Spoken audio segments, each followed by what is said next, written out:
black people in this country, we know some of the patty cake history that you get in elementary school that tends to be your frame of reference for how blacks arrived in this country.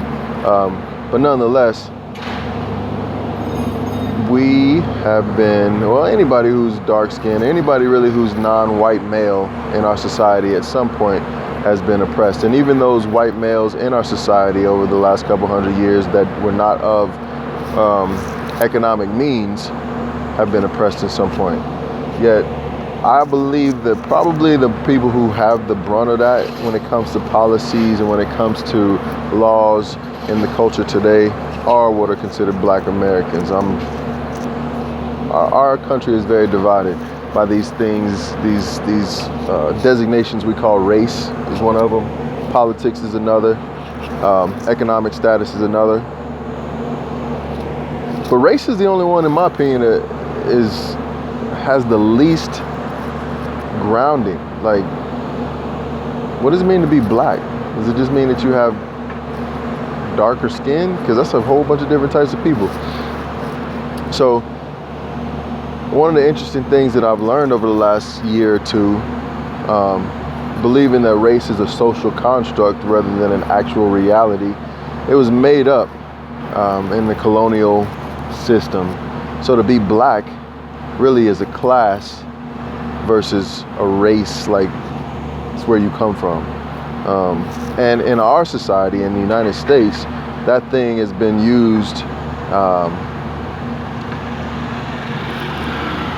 it's been used to denote, like it's been equated with skin tone. So you could be black and white in a culture, but it doesn't have anything to do with your skin tone.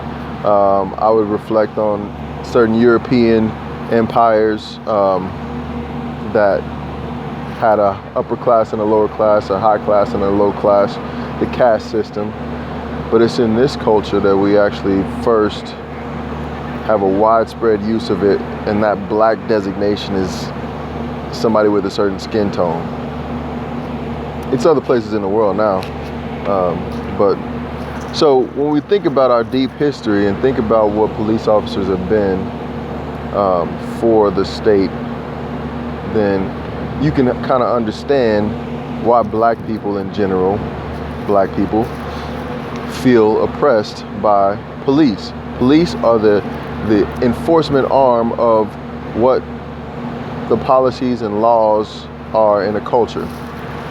So as a police officer, I'm enforcing things whether I think they're right, wrong, agree with them or don't agree with them, because it's my job. I police the things around me to make sure that they go as prescribed by the powers that be. And in our American society, blacks have been on the underside of that in a lot of ways. Yes, there are many people who have overcome that and who have transcended that. Yet there are scores and scores and scores of people who don't even really know what's going on. And I believe we all inherited this system, so it's nothing that anybody is to blame for now as far as its inception, but it being perpetuated, then we all are culpable. So I don't know where I'm going with that, except just understanding, like, being in this position as a black police officer.